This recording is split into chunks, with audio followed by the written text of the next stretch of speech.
مجھے طبیعت ٹھیک نہیں لگ رہی, پلیز گھر چلیں. روشانی نے ہمت کر کے کہا تو ازمیر کے ماتھے پر بل پڑ گئے.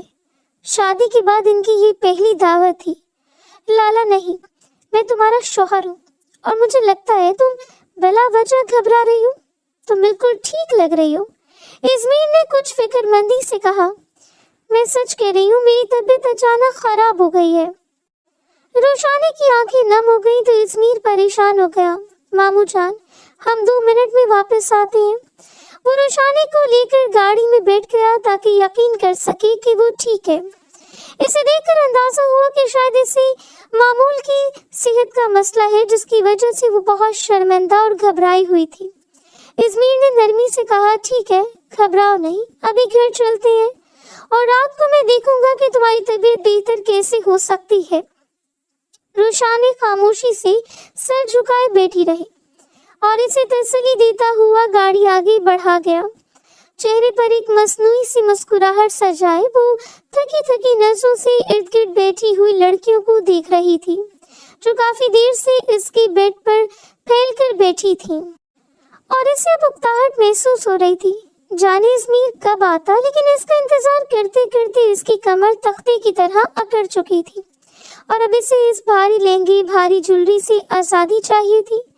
جب اس نے بےتاب سی نظریں گھما کر ارد گرد دیکھا تو سامنے بیٹھی لڑکیوں میں سے ایک لڑکی اس کی بے چینی کو بھانپتے ہوئے مسکرا کر اسے دیکھنے لگی. لگتا ہے بھابھی کچھ زیادہ بے چین ہو رہی ہے. ازمیر بھائی کا انتظار اتنی بےتابی سے ہو رہا ہے تو نہ جانے رات کیسے بےتابی سے گزرے گی, اس نے کہا تھا. اور روشنا نے کا دل دھڑک اٹھا. ابھی تک تو اس نے ازمیر سے ملاقات بھی نہیں کی تھی اور نہ ہی اس کے متعلق کچھ جانتی تھی. اس کے چہرے پر پھیلی ہوئی اس زردیاں دیکھ کر قریب بیٹھی ہوئی زارا نے نرمی سے اس کا ہاتھ دبایا. ان کی باتوں کو دل پر مت لیں, ازمیر بھائی اتنے بھی ظالم نہیں ہے کہ آپ ان سے خوفزدہ ہو جائیں. زارا اس کی پریشانی کو سمجھ رہی تھی.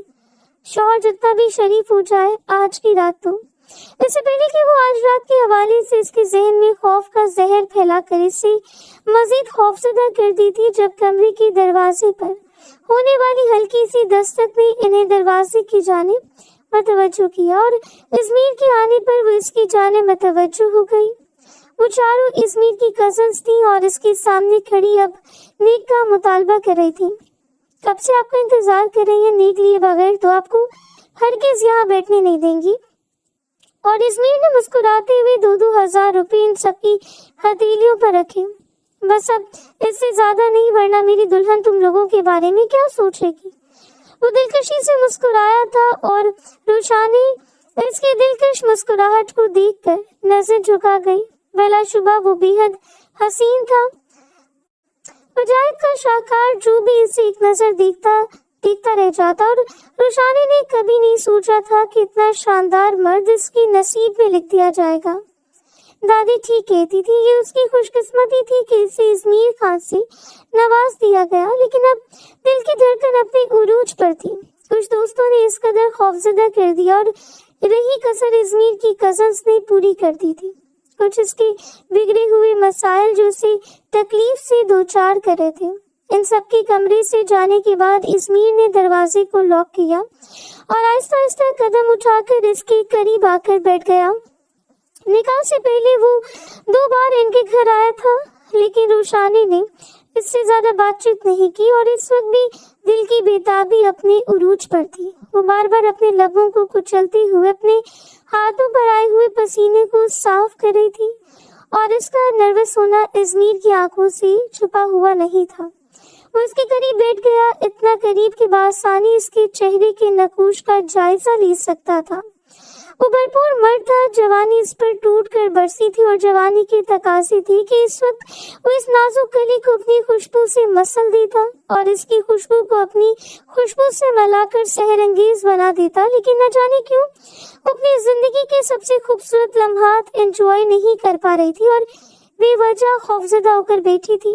ازمیر نے ہاتھ بڑھا کر نرمی سے اس کی ٹھنڈی ٹھار ہاتھوں کو تھام لیا اور وہ بدکتے ہوئے اسے تھوڑا دور ہو گئی. ازمیر کو حیرت ہوئی تھی اس کے اس قدر ڈر جانے پر, لیکن پھر بھی وہ خود پر قابو پا کر इज़मीर की जानिब देखती रही जैसे कि इसकी तवज्जो की मुंतजर हो।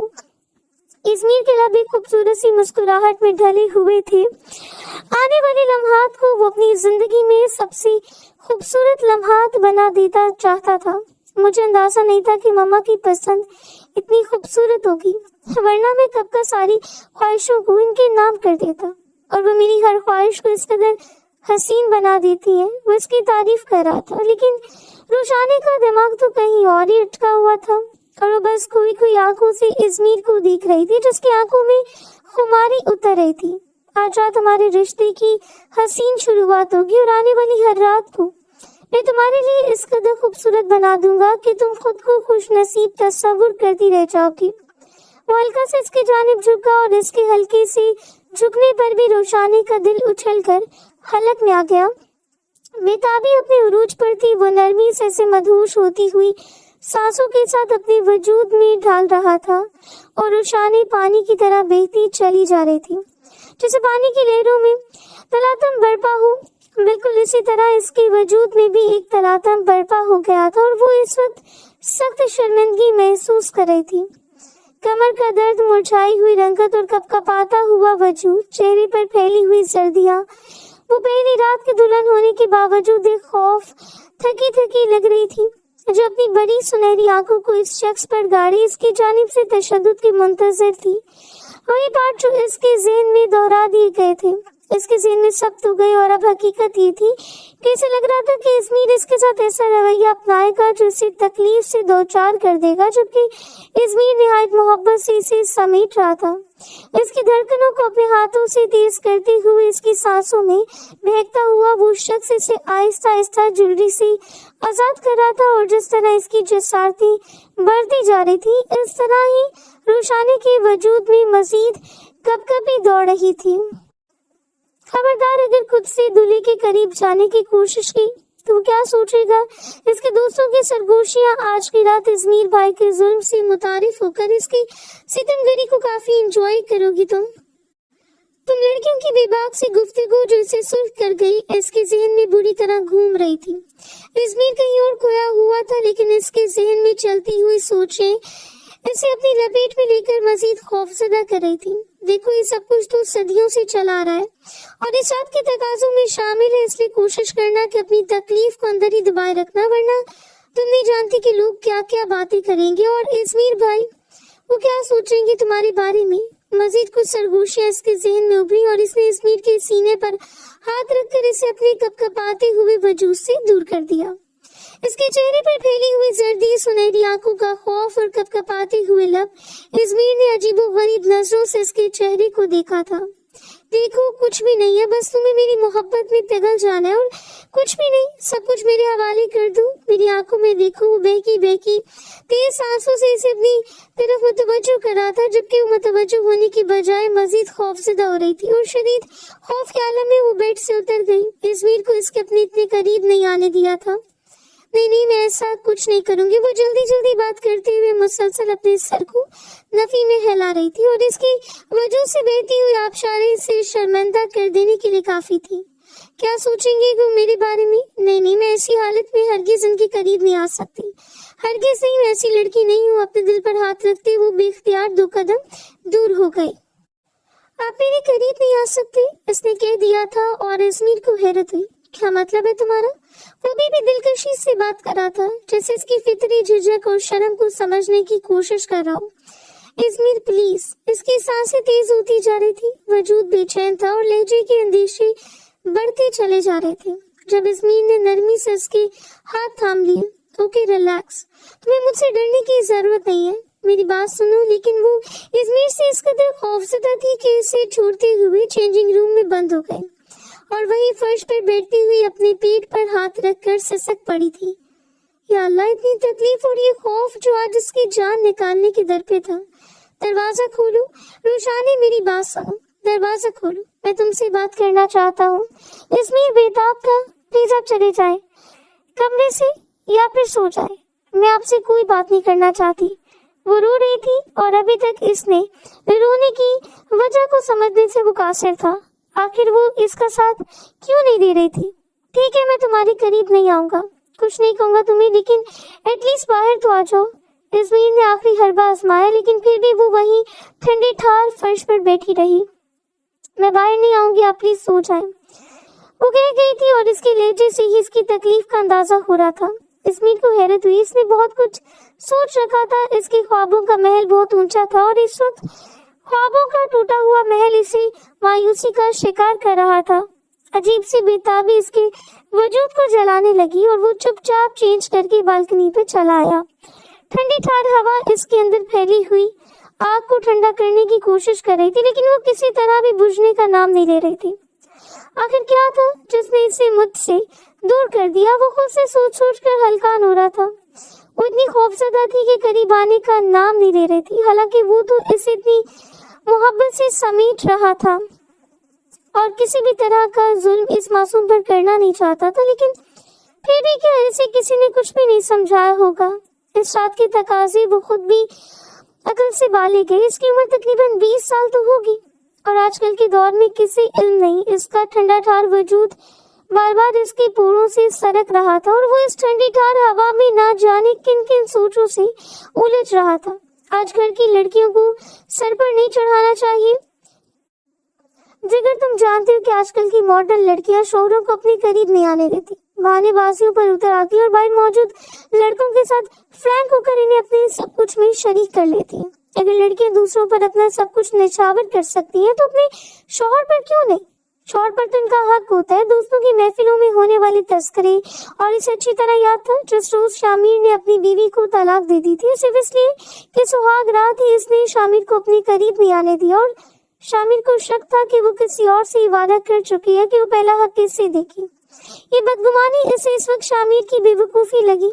भला एक औरत इस हद तक जा सकती है कि वो अपने शौहर की बजाय किसी गैर को इस हद से मुतारिफ करवाकर असली हकदार को दूर रखे? हरगिज नहीं, वो ऐसा सोच भी नहीं सकता था और ना इसकी इतनी नीच तरबियत थी। लेकिन इस वक्त इससे अजीब सी सोचे अंदेशे और वसवसे थे और इस डिस्टर्बेंस से बचने के लिए इसे सिगरेट को बुझाकर पाँव के नीचे मसल दिया और बालों में उंगलियां चलाते हुए वापस अपने कमरे में आ गया। बेड की जाने मुकम्मल तौर पर कंबल में छुपकर वो शायद सो गई थी। सर से पैर तक इसने खुद को कंबल में छुपा रखा था और इस पर एक नजर डालकर वो भी बेड की दूसरी जानिब आकर लेट गया। इसकी इज्जत नफ्स इतनी कीमती थी कि वो किसी भी लड़की से बार बार इल्तिजा नहीं कर सकता था कि वो इसे इतनी कुर्बत की भी वो इससे काबिल था कि इसे खुद से दूर कर लिया जाता। ये जाने इतनी लड़कियां इसके साथ हराम ताल्लुकात बनाने के लिए मरी जा रही थी। इसके दोस्तों ने इसे कितनी ऑफर्स की, लेकिन वो हमेशा इन सबसे दूर रहा, सिर्फ इसलिए कि वो हक इसी को देगा जो इसकी हकदार होगी, इसके अलावा किसी को भी नहीं। इस गुनाह के करीब जाकर वो कभी भी अपनी आखिरत को खराब नहीं कर सकता, लेकिन इस वक्त अपनी बीवी का दुत्कार देना अजियत का बायस था। मुख्तलिफ सोचों का जाल जब इस पर हावी हुआ तो नींद की पनाह ही इसे आखिरी सहारा लगी और नींद ने जब इसे अपनी लपेट में ले लिया तो एक पुरसकून इसके चेहरे पर फैलता चला गया। सुबह इसके बेदार होने से पहले वो कमरे से जा चुकी थी। इस वक्त नीचे आई जब फरहाना बेगम मुलाजमा से कहकर नाश्ता बनवा रही थी अपने और सफदर साहब के लिए, और वो इसे देखकर नरमी से मुस्कुराते हुए इसकी जानिब बढ़ी। शादी की पहली सुबह मुबारक हो मेरा बच्चा। इन्होंने खूबसूरती से मुस्कुराते हुए इसे अपने साथ लगा लिया और एक जांचती हुई नजर से इसका जायजा लिया था। पुष्ट पर बिखरे हुए गीले बाल इन्हें खुशी में मुब्तला कर रहे थे। यूं लग रहा था जैसे कि वो मुतमईन सी हो गई हो, लेकिन हकीकत क्या थी इस बात से तो वो भी थैंक यू सो मच दादू, मेरा नाश्ता लेकर नहीं आई। इसने रस्म के मुतालिक पूछा था और फरहाना बेगम ने नरमी से इसके हाथ थाम लिए। मैंने फरीदा खाला को खुद ही मना किया था कि इन्हें किसी भी किस्म की फजूल रस्मों में पड़ने की जरूरत नहीं है।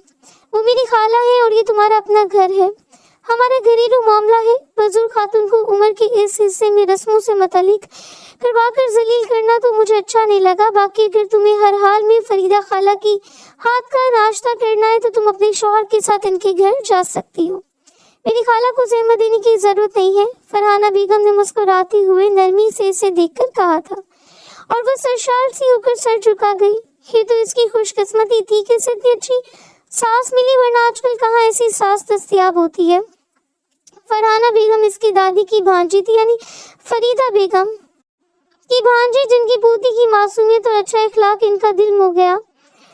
और इसी वक्त इन्होंने फैसला कर लिया था कि वो इनकी छोटी बहू के दर्जे पर फाइज होगी। इनके 3 बेटे थे, बड़ी 2 बेटे अपने अपने कारोबार में अलहदगी इख्तियार करके अपने अलहदा घरों में शिफ्ट हो गए थे और छोटा इस्मीर इनके साथ ही था, जिसने अपने बलबूते पर अपने बाप के कारोबार को भी आगे बढ़ाया था और साथ ही साथ एक बार टाइम जॉब भी कर रखी थी। और यही वजह थी कि घर का निज़ाम बहुत बेहतरीन तरीके से चल रहा था। फरहाना बेगम अपने सादतमंद बेटे की वजह से बहुत खुश और मुतमईन थी और सफदर साहब ने भी अब अपने काम से रिटायरमेंट ले ली थी और पूरा वक्त वो अखबार और फरहाना बेगम के अलावा वो घर की क्यारियों में उलझते रहते, जहाँ इन्होंने तरह तरह की सब्जियां, फूल और न जाने क्या क्या उगा रखा था।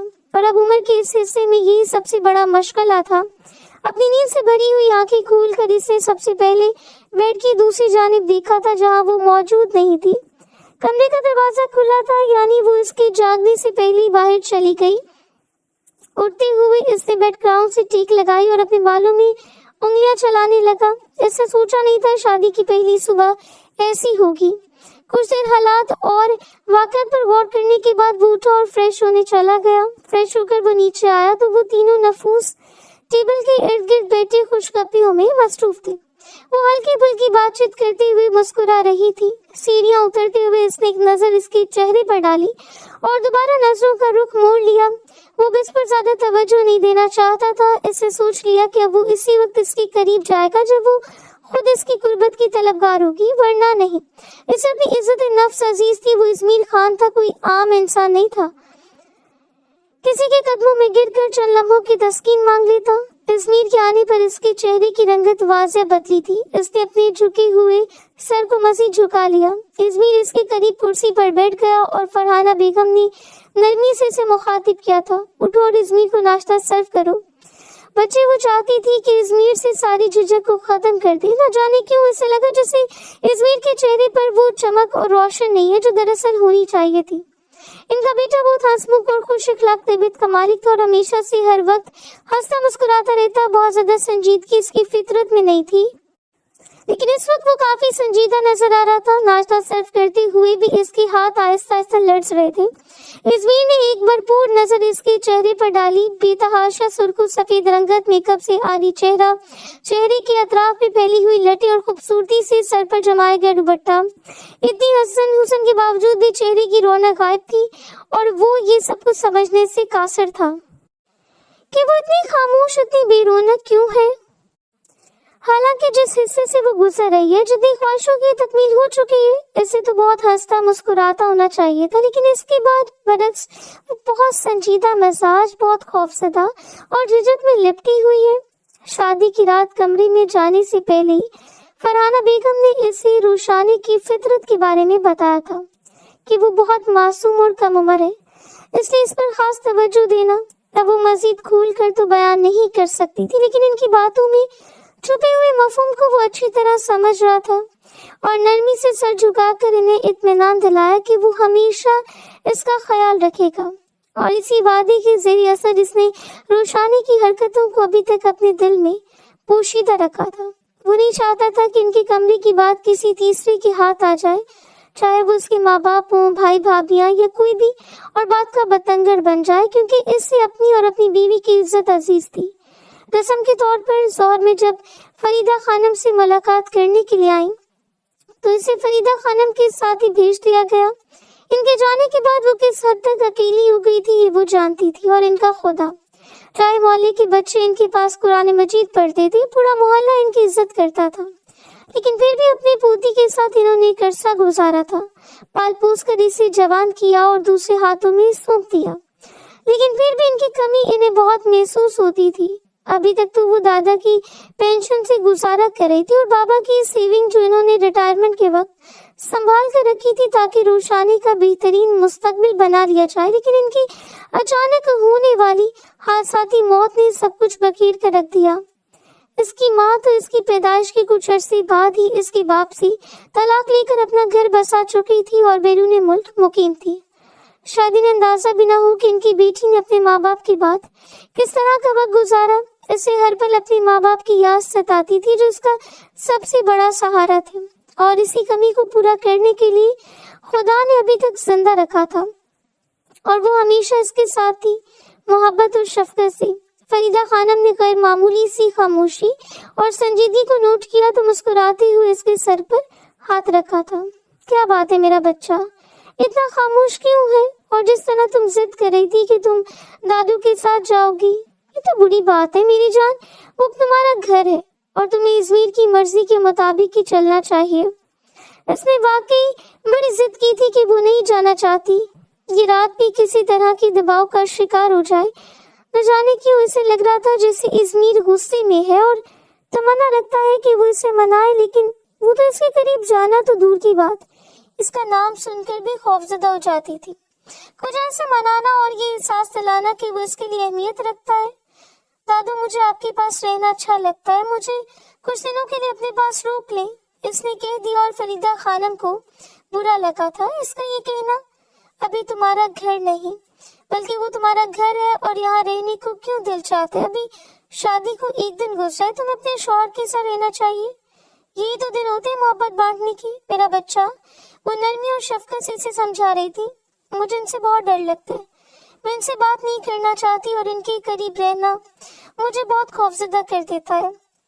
हकीकत में वो जो कुछ कहना चाहती थी नहीं कह पा रही थी, लेकिन वो चाहती थी कि वो फरीदा खानम की इसकी बेचैनी को समझ जाए और काफी हद तक वो समझ भी चुकी थी। खबरदार, अगर आज के बाद तुमने ये बात अपनी जुबान से निकाली तो शौहर को मजाजी खुदा होता है, तुम्हारा दुख सुख का साथी और इसका करीब रहना, इसका हक देना खुदा को बहुत पसंद है। और अगर तुम इस बात से इनकार करोगी तो खुदा को नाराज कर दोगी। आज रात तो सो जाओ, लेकिन सुबह ही तुम कॉल करोगी, इज़मीर को कहो वो तुम्हें ले जाए। मेरा बच्चा, मैं नहीं चाहती कि तुम्हारे रिश्ते में दूरियां जन्म ले। वो चुपचाप सोने के लिए लेट गई। आज रात तो सुकून और इत्मीनान से गुजर जानी थी, और कल क्या होता? कल की फिक्र ने इसे बेचैन कर दिया। कमर का दर्द था कि जाने का नाम नहीं लेता था। टांगों और पट्टों में खिंचाव, न जाने कब से वो लिकोरिया के शदीद मराहल से गुजर रही थी, और ये मरहले इसे हमेशा बेचैन किए रखते। वो सफेद बदबूदार धब्बे जब अपने कपड़ों पर देखती तो ख्वामखा शर्मिंदा हो जाती और कपड़े छुपाए फिरती। फिर एक रोज बिलाखिर इसने सबसे तंग आकर दादी से जिक्र भी कर दिया, और दादी ने बड़ी तमीज, बड़ी तेज नजरों से इसे देखा था। बहुत बुरी बात है, आज के बाद किसी से भी ये बयान न करना, ये कोई बीमारी नहीं है, बस अब तुम बड़ी हो रही हो ना, इसलिए। और वो सर झुकाकर सुर्ख चेहरे से इनकी बात सुनती रही। दादी का अंदाज कुछ ऐसा था कि इसे मायूब लगा, जैसे ये कोई बहुत बुरी बात है। अगर वो किसी से भी बयान करेगी तो बदनाम हो जाएगी। इसे काफी बेचैन कर दिया था। शादी से पहले अमूमन लड़कियों के साथ ये सब कुछ होता है। जब तुम्हारी शादी हो जाएगी तो सब कुछ ठीक हो जाएगा, तुम्हें परेशान होने की जरूरत नहीं है। दादी ने तो कोई और ही हल निकाला था। वो इतनी शर्मिंदा हुई कि जाकर अपने कमरे में लेटी और फिर चेहरे पर हाथ रख कर रो दी। क्या ये बीमारी इतनी मायूब थी कि इसके लिए इसे शादी करना पड़ती? क्या ये कोई कमी थी या इसका कसूर? खुदा जानता था कि इसने आज तक अपनी हमजोलियों में बैठकर भी कभी ऐसी बात का तस्करा न किया जो जज्बात को बहका दे। उम्र के दिन नाजुक मराहल से वो गुजार रही थी। अमूमी तौर पर ऐसे मराहल से गुजरती हुई लड़कियां बेचैनी का शिकार हो जाती हैं, बेकाबू में आ जाती हैं, या जज्बात का उतार चढ़ाव इन्हें गलत माहौल में ढाल देता है। लेकिन यहाँ कुछ भी नहीं था। वो हमेशा इस सब से दूर रही। दादी ने जिस तरह इसे नमाज रोजे का पाबंद कर दिया था, वो भी इससे पाबंदी के साथ सब पर कायम थी और हमेशा कायम रहना चाहती थी। लेकिन आज दादी से ये सब कुछ बयान करके वो काफी शर्मिंदा हो रही थी। बार बार खुद को मलामत करते हुए आंसू बहा रही थी कि इसे ये सब कुछ दादी से बयान नहीं करना चाहिए था। इस सब में इसका कसूर है। और फिर इसने खामोशी इख्तियार कर ली और आइंदा अंदर ही अंदर ये सब किसी दीमक की तरह चाट रहा था। और अभी इज़मीर के करीब न आने की सबसे बड़ी वजह यही थी, खौफ, खुद एतमादी में कमी और बहते हुए सयाल पर यह तस्वुर करना कि इज़मीर इसके बारे में कोई गलत मतलब नाखस कर ले।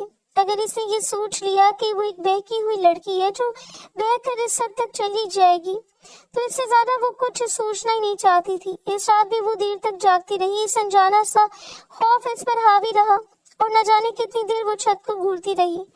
काश इसे हमेशा के लिए यहीं रुक जाना पड़े, ये दोबारा जमीन के पास न जाए और कभी भी ये सब कुछ न सहना पड़े। लेकिन हर काश के बाद बस सवालिया निशान रह जाते हैं। काश को अपनी जिंदगी से मिटाने के लिए हकीकत को तस्लीम करना पड़ता है। اور پھر اسی راہ پر چلنا پڑتا ہے جو ہمارے لیے مقرر کی گئی ہوتی ہے، کیونکہ کاش کے سہارے تو کبھی بھی زندگی نہیں گزر سکتی۔ کاش سے آگے نکل کر اپنے لیے راستہ بنانا ہی زندگی ہے۔ اور اگلی صبح سچ مچ ازمیر اسے لینے کے لیے آ گیا۔ گاڑی میں عجیب سی خاموشی چھائی رہی اور اسی خاموشی کو توڑنے کے لیے ازمیر نے پہل کی تھی۔ کیا تمہیں آئس کریم کھلا دوں؟ کیوں لگ رہا تھا جیسے وہ سارا غصہ فراموش کر کے ایک نئی شروعات چاہتا ہو، اور آئس کریم تو اس کی کمزوری تھی۔ لخوف صحیح اس نے بس ازمیر کو دیکھ کر اس بات پہ سر ہلا دیا اور اس کی معصومیت پر ازمیر مسکرا کر رہ گیا۔ تمہیں کون سا فلیور اچھا لگتا ہے؟ وہ باتوں باتوں میں اسے خریدنے کی کوشش کرنے لگا۔ چاکلیٹ، اور اس کے کہنے پر وہ دلکشی سے مسکرائے، یعنی کہ ہماری پسند ملتی جلتی ہے۔ وہ مسکراتے ہوئے نظروں سے اسے دیکھ رہا تھا اور وہ سر جھکا کے آئس کریم اسے کھلانے کے بعد وہ اسے شاپنگ کروانے لے آیا اور وہ اپنی مرضی سے 2-4 ڈریسز خرید کر دیے تھے۔ اسے سوچ لیا تھا کہ اس سے رشتے میں بدگمانی کو جنم نہیں لینے دے گی اور نئی شروعات کرے گا۔ اس لڑکی کو موقع دے کر محبت سے اپنے قریب کرے گا تاکہ ایک نئی شروعات ان کی زندگی کو بدل دے۔ لیکن وہ یہ نہیں جانتا تھا کہ اگر ازمیر خان اس سب میں ایک بار پھر ہار گیا تو پھر نتیجہ کیا ہوگا۔ شاید بہت بھیانک۔ اس نے بلیک کلر کے خوبصورت سے نائٹ ڈریس کا بھی انتخاب کیا اور اس نائٹ ڈریس کو دیکھ کر وہ سر جھکا کر 2 قدم دور ہو گئی۔ سیل گرل کے سامنے اس کا یہ رویہ عجیب تھا۔ اسے بھی پیک کر دے، ازمیر کے کہنے پر سیل گرل نے پشاورانہ مسکراہٹ سے وہ ڈریس تھام لیا اور اسے پیک کرنے کے بعد ازمیر کے حوالے کر دیا۔ بل پے کر کے وہ سب کچھ اٹھا کر گاڑی میں لے آیا۔ پہلے جو وہ ہلکی پھلکی بات چیت کر رہی تھی، اب اس نے اپنے لبوں پر کفر لگا لیا اور اس عجیب و غریب خاموشی کو ازمیر حیرت سے نوٹ کر رہا تھا۔ وہ کیوں خاموش ہو گئی اس قدر اچانک، اور ازمیر کی بڑھتی ہوئی جسارتیں اور نزدیکیاں اسے کیوں خوفزدہ کر رہی تھیں۔ گھر واپس آنے کے بعد بھی وہ مسلسل ازمیر سے دور رہی۔ اس سے بات چیت کرنا، اس کے قریب جانا، یہ سب کچھ تو اسے معیوب لگ رہا تھا۔ حالانکہ فرحانہ بیگم نے اسے واضح لفظوں میں کہا تھا کہ وہ اپنے شوہر پر توجہ دے، اس کے کمرے میں جائے، اس کے ساتھ وقت گزارے، لیکن وہ کچن میں ہی ان کے ساتھ الجھی رہی۔ نہ جانے کیوں اسے لگ رہا تھا جیسے ازمیر کے ارادے آج پھر ٹھیک نہیں ہیں، اور اسے اپنا آپ اس قابل نہیں لگتا تھا کہ وہ ازمیر کو وہ سکون دے پائے گی جس سکون کا وہ طلبگار تھا۔ اور یہ بات اسے اندر ہی اندر اپنی ضمیر پر ایک بہت بڑا بوجھ لگ رہی تھی۔ فرحانہ بیگم نے کھانا بناتے ہوئے نرمی سے اس کا ہاتھ تھام کر اسے سمجھایا تھا کہ اس گھر میں ندا اور نایاب نے زیادہ وقت نہیں گزارا، وہ دونوں آپس میں کزنز ہیں اور اسی لیے بھی ان میں گہری انڈرسٹینڈنگ ہے، لیکن وہ ان دونوں سے جدا ہے اور یہاں اپنے قدم اسے ازمیر کے بلبوتے پر ہی مضبوط کرنے ہیں۔ اس لیے وہ ازمیر سے اپنی محبت بڑھائے، انڈرسٹینڈنگ قائم کرے اور اپنی فیملی بڑھائے، کیونکہ فرحانہ بیگم اور صفدر صاحب کی نظریں بھی اب ازمیر پر جمی ہوئی ہیں اور اس کے بچے ہی وہ اپنی گود میں کھلانا چاہتے ہیں۔ فرحانہ بیگم کی بات سن کر وہ بس انہیں دیکھتی رہ گئی۔ میرا دل چاہتا ہے کہ تم مجھے اسی مہینے خوشخبری سنا دو، اور یقین کرو میں تو پھولے نہیں سماؤں گی۔ جیسے 3-4 دن تمہیں گزر جائیں گے اور تمہیں لگے کہ خوشخبری کی امید ہے، مجھے ضرور بتانا۔ میں اپنی بیٹی کا اس طرح خیال رکھوں گی کہ اسے 4 پائے سے نیچے ایک قدم بھی نہیں رکھنے دوں گی۔ وہ بہت محبت سے پیش آ رہی تھی اور وہ بس پہلو بدل کر رہ گئی۔ اب انہیں کیا بتاتی کہ اسے تو ان سب سے گھبراہٹ ہوتی ہے، اور یہ چیز اس کے اندر ایک بے چینی پیدا کر دیتی ہے، ایک انتشار برپا کر دیتی ہے جس سے نبٹنا آسان نہیں ہوتا۔ اس نے کوشش کی تھی کہ ڈنر کے بعد بھی وہ ہر کام کو اپنے ہاتھوں سے سر انجام دے، اور اس وقت کمرے میں جائے جب ازمیر گہری نیند میں جا چکا ہو۔ ڈنر کے وقت بھی فرحانہ بیگم نے اسے اور ازمیر کو اپنے بھائی کا پیغام دیا تھا کہ کل لنچ ہے، ان کے گھر پر ہے۔ وہ شادی کے حوالے سے سب کو لنچ پر بلا چکے ہیں، اس لیے ازمیر بھی گھر پر ہے، اور روشانی سے بھی کہہ دیا تھا کہ وہ تیار رہی، کسی بھی قسم کی کوتاہی وہ برداشت نہیں کریں گی۔ سو اس نے حامی بھرتے ہوئے اقرار کر لیا، لیکن اب ازمیر کے بے باک ارادوں کے باوجود کمرے میں جانا اسے ایک بھیانک سپنا لگ رہا تھا جس کی تعبیر بہت سخت ہو سکتی تھی۔ اپنے وجود کی محرومیاں، کمر میں اٹھتا ہوا شدید درد، آنکھوں کے آگے دھند چھا جانا اور خود اعتمادی کی کمی نے اسے اس دوراہے پر لا کھڑا کیا کہ اس کا بس نہیں چل رہا تھا کہ ازمیر کی نظروں سے دور ہونے کے لیے وہ یہاں سے بھاگ جائے کسی ایسی جگہ جہاں پر اس کی واپسی ممکن نہ ہو، جبکہ دوسری جانب ازمیر بے تابی اور بے چینی سے ٹہلتے ہوئے اس کا انتظار کر رہا تھا۔ وہ دن بھر کمرے میں نہیں آئی، لیکن کسی کام کے حوالے سے کمرے میں آئی بھی، तो अगली पल कोई न कोई बहाना तराश कर कमरे से बाहर चली गई।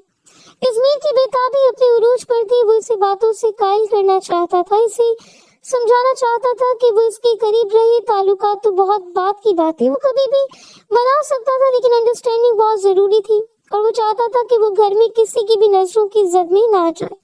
इसलिए बेचैनी से इसका इंतजार करता रहा तब तक जब तक कि इसके वापस आने की उम्मीद खत्म नहीं हो गई। वो दूसरे कमरे में जाकर दरवाजा बंद करके लेट गई थी और सोच लिया था कि जब इसे यकीन हो जाएगा कि इज़मीर सो चुका है तब भी अपने कमरे में जाएगी, वरना नहीं। और नहीं जानती थी कि इसकी ये हरकत इज़मीर को इससे कितना बदगुमान कर सकती है। ऐसा ही हुआ। इज़मीर इसका इंतजार करते करते बेड पर लेटा और नींद की गहरी वादियों में चला गया। और जब इसे अंदाजा हो गया कि इज़मीर कमरे में अब इसके लिए नुकसानदेह नहीं है, इस वक्त वो कमरे में गई और इसे ये देखकर सुकून हुआ था कि इज़मीर वाकई गहरी नींद सो रहा था। बहुत हल्के अंदाज में कदम उठाकर वो बेड के करीब चली गई और सोने के लिए लेट गई और सुबह फजर की अजान के साथ वो कमरे से बाहर निकल गई। इज़मीर जब बेदार हुआ तो सीखता होकर रह गया। इस हद तक नाकदरी इससे कभी भी काबिल कबूल नहीं थी। इसने इस लड़की के हवाले से क्या सोचा था और वो इसे क्या रद्द-ए-अमल दे रही थी। अगर इसे इस रिश्ते को मजीद नहीं बढ़ाना तो इसे साफ साफ लफ्जों में कह दे या फिर अपने घर वालों से बात करे, अपनी दादों से बात करे। इसकी जिंदगी बर्बाद करने की जरूरत नहीं है। और इसे सोच लिया था कि वो खुले लफ्जों में कह देगा। वो मुकम्मल तौर पर इसकी जानिब से गाफिल हो गया।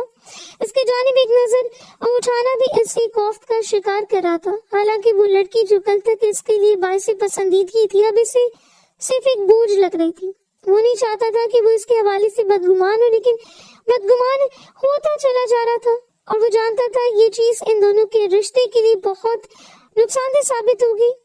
लंच से कुछ देर पहले वो तैयार हो गई। खूबसूरत वेलवेट की कामदार ड्रेस में वो हसीन और जाजिब नजर लग रही थी।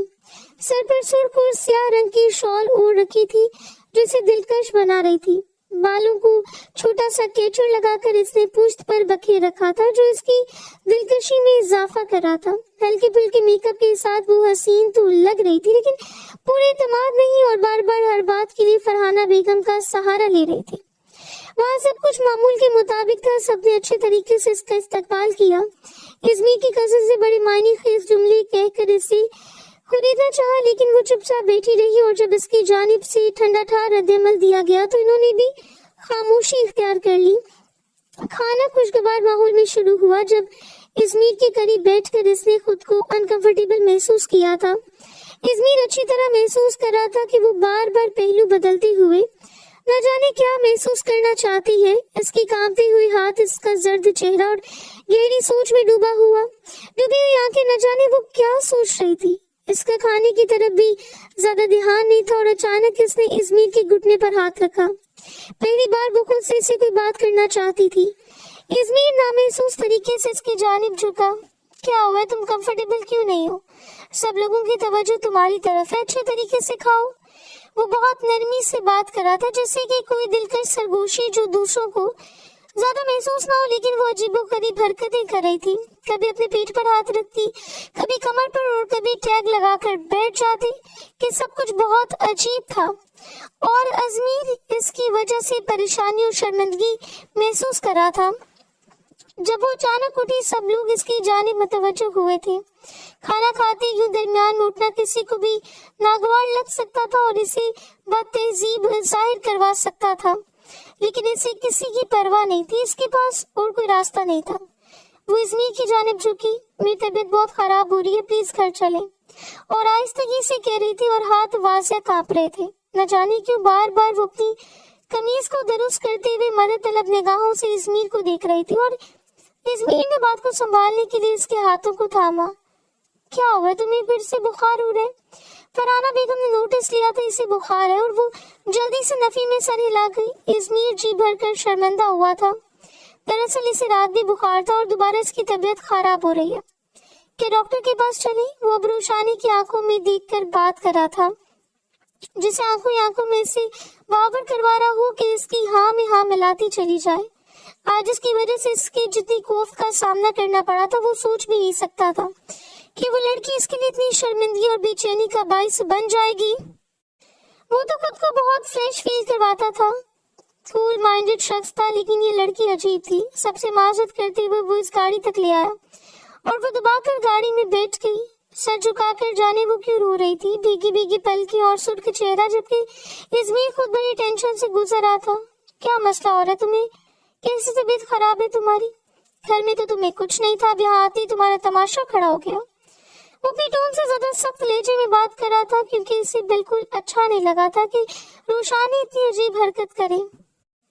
इतनी अजीब और बचकाना हरकत। मेरी तबीयत सच में खराब हो रही है, मुझे प्लीज घर लेकर चले, वरना मेरे कपड़े खराब हो जाएंगे। बेचैनी से लब कुचलते हुए उसने कह दिया और फिर से सर झुका लिया, जैसे कि बहुत अजीब और माफूफुल फितरत बात कर रही हो, जिसका फितरत से कोई ताल्लुक ही नहीं हो। इज़मीर काफी हद तक इसकी बात को समझ चुका था। इसका नर्वस होना, दर्द की कैफियत और अनकंफर्टेबल होना वो समझ चुका था कि वो किस तबीयत की खराबी की बात कर रही है। इसे चुपचाप गाड़ी घर की जानी मोड़ दी। न जाने वो लोग क्या सोचते होंगे कि इनके बारे में, लेकिन इस वक्त इसकी तबीयत ज्यादा जरूरी थी। वो इसे घर ले आया और सीधा अपने कमरे में चली गई। वो भी इसके पीछे कमरे में आया था और सोफे पर बैठकर मोबाइल निकालकर फरहाना बेगम को बताने लगा कि वो सफदर साहब के साथ फिर वापस आ जाएंगे, क्योंकि रोशानी की तबीयत खराब होने की वजह से वो लोग घर वापस आ गए और अब रोशानी यहीं पर रेस्ट करेगी। फरहाना बेगम ने ताकीद की थी कि रोशानी का ख्याल रखे और फिर कॉल मुनक़ती कर दी। वो काफी देर से वॉशरूम में घुसी हुई थी। इज़मीर को अजीब सी बेचैनी होने लगी। न जाने इसकी तबीयत को क्या हुआ था, वो ठीक भी थी या नहीं, और इसके पास कोई सामान भी था या नहीं। इसे अजीब से सवालात उलझा रहे थे। जब वॉशरूम के दरवाजे के करीब आ गया, क्या तुम्हें किसी चीज की जरूरत है तो मुझे बता सकती हो, इसने बिल्कुल नरम लहजे में कहा था, जबकि दूसरी जानिब खामोशी छाई रही और फिर काफी देर के बाद वो बाहर निकली। गीले हाथों को साफ करते हुए वो अजीब कैफियत का शिकार थी। बार बार इज़मीर को देखती और कुछ बेचैनी सी महसूस कर रही थी। इज़मीर जाकर इसके करीब बैठ गया। क्या बात है, क्या तुम्हें किसी चीज की जरूरत है? वो उसके चेहरे को देख रहा था। मेरी तबीयत खराब नहीं है, मैं ठीक हूँ। इसके इंकशाफ पर इज़मीर सर पकड़ कर रह गया। अभी तुम वहां से उठ कर आई हो ये कहकर कि तुम्हारी तबीयत खराब है, और अब तुम कह रही हो कि तुम बिल्कुल ठीक हो। आखिर तुम हो क्या चीज? मुझे पागल बना रही हो या खुद पागल हो? वो गुस्से से धारा था और इसकी धार पर वो हिलते हुए इसे देखती रह गई। ऐसा तो कुछ नहीं है इज़मीर। इसे बात को संभालना चाहा था, लेकिन इज़मीर गुस्से से सुर्ख हो गया। दरअसल ये तुम्हारी बहानेबाजियां हैं ताकि तुम्हें मेरे करीब ना आना पड़े, मेरे रिश्तेदारों से मुतारिफ ना होना पड़े। सच बताओ, ये शादी तुम्हारी मर्जी के खिलाफ की गई है, तुम्हारी इसमें रजामंदी शामिल नहीं थी। वो बात को किस तरफ लेकर जा रहा था, रोशानी बस अपनी बड़ी बड़ी नम आंखों को इसके चेहरे पर गाड़ी खड़ी बस रोने को तैयार थी। खबरदार, अगर तुम्हारी आंख से एक आंसू भी गिरा, आज तुम मुझे हकीकत बताओगी कि आखिर तुम चाहती क्या हो। अगर तुम ये चाहती हो कि तुम्हें किसी और की जिंदगी में शामिल होना है, तो मेरा पीछा छोड़ दो। मेरी जिंदगी बर्बाद मत करो। ना तो मेरे करीब आती हो, ना मुझे कोई हक जाहिर करने देती हो, ना अपने फर्ज निभाती हो। तो फिर इस रिश्ते का फायदा क्या? खोखला रिश्ता जिसकी बनावट से मैं तंग आ गया हूँ। तो इसे साथ लेकर चलना मेरे लिए कितना मुश्किल होगा, सोचो। इसने बड़ी हिम्मत की थी और आगे बढ़कर इज़मीर के हाथ थाम लिए। नहीं, मैं ऐसी लड़की नहीं हूँ, मैं ऐसा नहीं चाहती। मेरी तबीयत सच में खराब है। वो बुरी तरह रो रही थी और इज़मीर ने इसके हाथों को झटक दिया। मैं कसम खाकर कहता हूँ कि दोबारा खुद से तुम्हारे करीब नहीं आऊंगा, तुम्हें मेरे करीब आना पड़ेगा। अगर तुम्हें इस रिश्ते को बचाने की चाहत होती और मुझसे मोहब्बत हुई, तो तुम खुद मेरे करीब आकर अपना सब कुछ मेरे हवाले करोगी, वरना सारी जिंदगी तरसती रह जाओगी।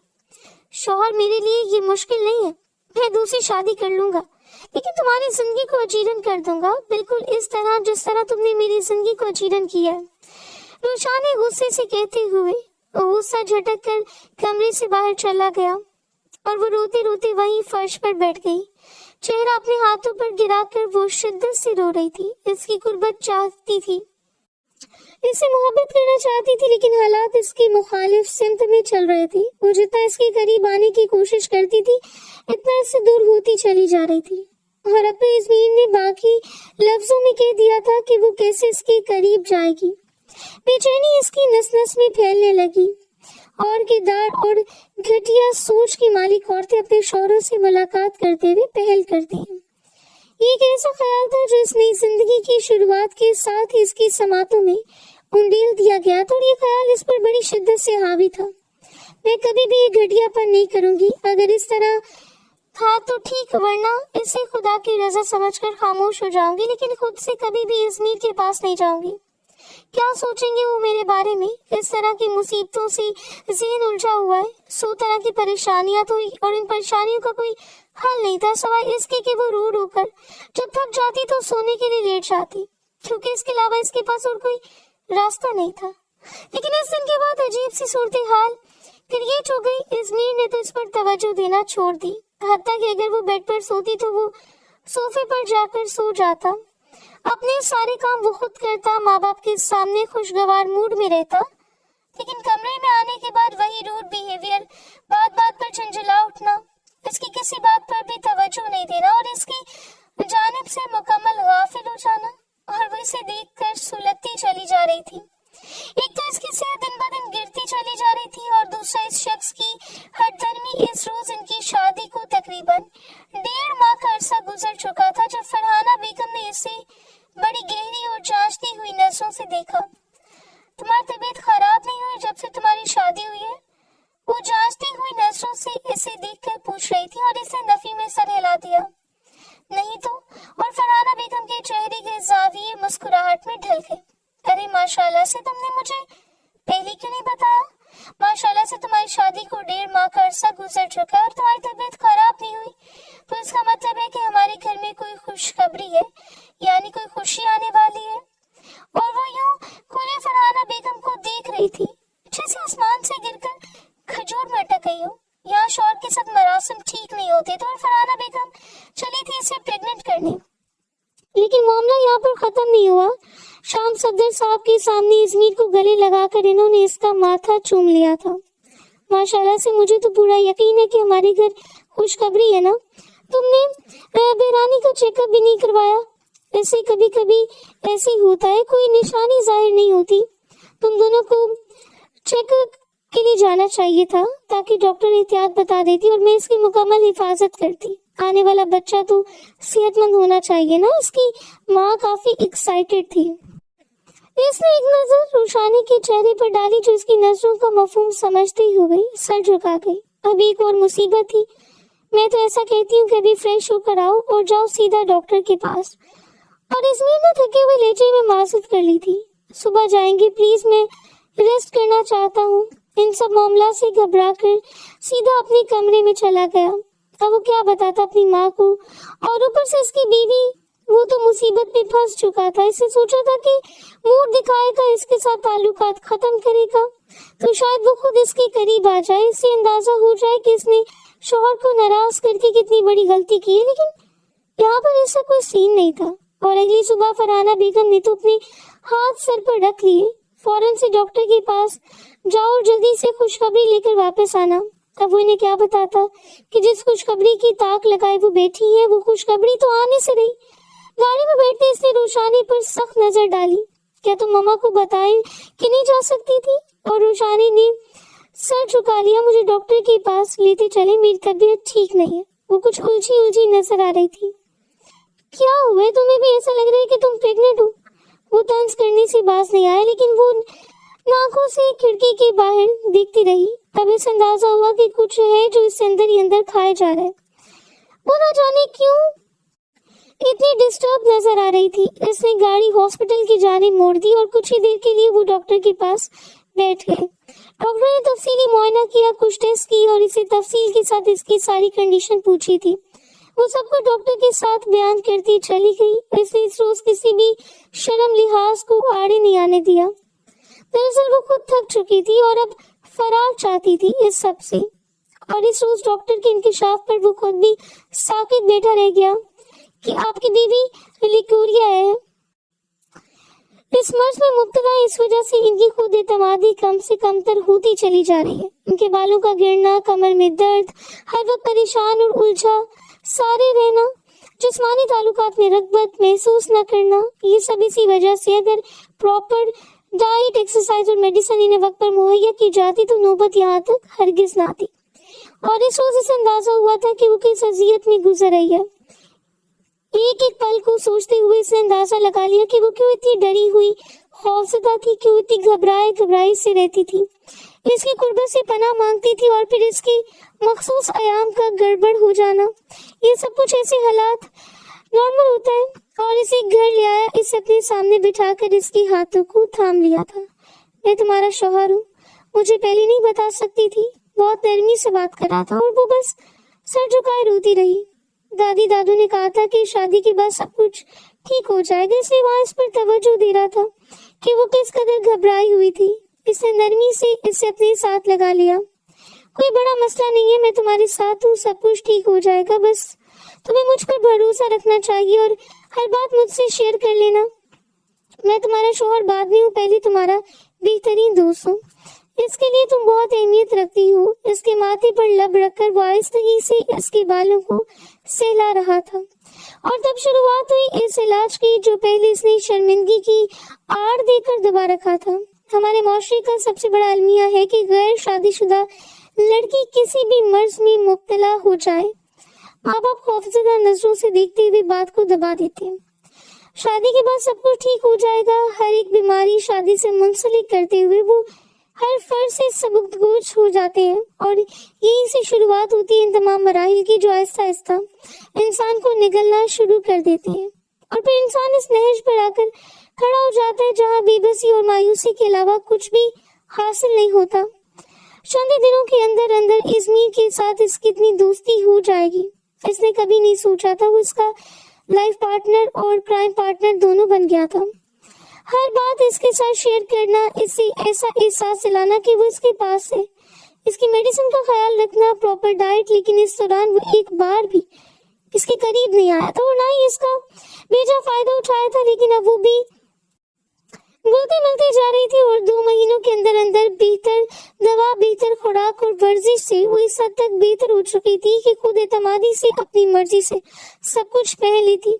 किसी भी तरह की कमजोरी से पाक होकर वो किसी दिलकश फूल की तरह दिन ब दिन खिलने लगी थी। और इस सारे मामले में इसके लिए सबसे बड़ा मोहसिन था इसका सरताज, जिसकी पुश्त पर खड़ा होकर इसे हमेशा ये एहसास दिलाता रहा था कि वो इसके साथ है। और अभी से पहली फुर्सत में अपनी करीब करके अपनी कुर्बतों को एहसास दिलाकर वो हक बख्शता था जिस हक का वो हकदार था। खबरदार कभी भी मुलाकात में पहल न करना, वरना शौहर सारी जिंदगी तसव्वुर करता रहेगा कि तुम्हें अपनी जज्बात पर काबू पाना नहीं आता और तुम्हें कुटिया मजाज की मालिक औरत हो। आईने में खुद को देखते हुए वो मुसलसल इन बातों को सोच रही थी जो बेबुनियाद और बेमायनी थी। ऐसी बातें जो लड़कियों के जहन में फितूर की तरह डाल दी जाती है और वो हमेशा से एक ऐसी जंग का शिकार रहती है जो इनकी होती नहीं। अपने शौहर से अपने हक का मुतालबा करने से कोई घटिया मिजाज बन जाते। इस रोज इसने दिलकश लिबास का इंतखाब किया था, वही लिबास जो इज़मीर ने खास इसके लिए खरीदा था। गांव की डोरियां बांधकर वो इसका इंतजार कर रही थी, जो दूसरे कमरे में ऑफिस की एक छोटी सी डिस्कशन में मशगूल था, जिसे शायद अंदाजा भी नहीं था कि कौन सा सरप्राइज उसका मुंतजर है। तकरीबन 2 घंटे की तवील इंतजार के बाद वो कमरे में दाखिल हुआ। आई एम सॉरी, बहुत देर हो गई मुझे। और अगले अल्फाज उसके मुंह में ही दम तोड़ गए। बस हैरत और बेयकीनी से सामने खड़ी लड़की को देख रहा था जो किसी अप्सरा को भी मात देते हुए थी। सीने पर बाजू बांधे वो बड़ी पुरएतमाद मुस्कुराहट से इसे देख रही थी, जो इसे देखकर वहीं साकित हो गया और फिर दरवाजा लॉक करके इसकी जानिब बढ़ा था।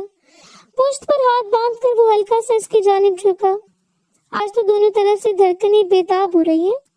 आज खुद इस तूफान को दावत दे रही हूँ जो तुमसे टकरा कर हशर बर्पा कर देगा। मुस्कुराते हुए इसके माथे से माथा टिका गया। इतना करीब था कि सांसें एक दूसरे में घुलती चली जा रही थी और लब एक दूसरे को छूकर खुमार आलूद कर रहे थे। मुझे लगा कि इस तूफान से आशना होने में कोई हर्ज नहीं, जो तूफान आपकी दस्तरस में हो। वो दिलकशी से इसके करीब होते हुए सरगोशी में कह गई, सोच लो, मैं हर एक तरफ का हिसाब ले लूंगा। तुमने मुझे बहुत तड़पाया, तुम अंदाजा भी नहीं लगा सकती कि मैंने तुम्हारे लिए क्या कुछ सोच रखा था। और इससे नरमी से इज़मीर के हाथों को थाम लिया। मुझे माफ कर दी, मैं जानती हूँ कि मेरी वजह से आपको कितनी मुश्किलात का सामना करना पड़ा। میں وعدہ کرتی ہوں کہ آج کے بعد آپ کی کسی بھی پیش قدمی کا جواب ہردرمی سے نہیں دوں گی، بلکہ آپ کے بڑھائے گئے ایک قدم کے بدلے میں 100 قدم بڑھا کر آپ کی آغوش میں سمٹ جاؤں گی۔ اس خوبصورت سے اعتراف پر وہ دل و جان سے فدا ہو گیا۔ سامنے کھڑی لڑکی اس پر حق رکھتی تھی اور پورے حق سے اپنی باہوں کا ہار اس کے گلے میں ڈال دیا تھا۔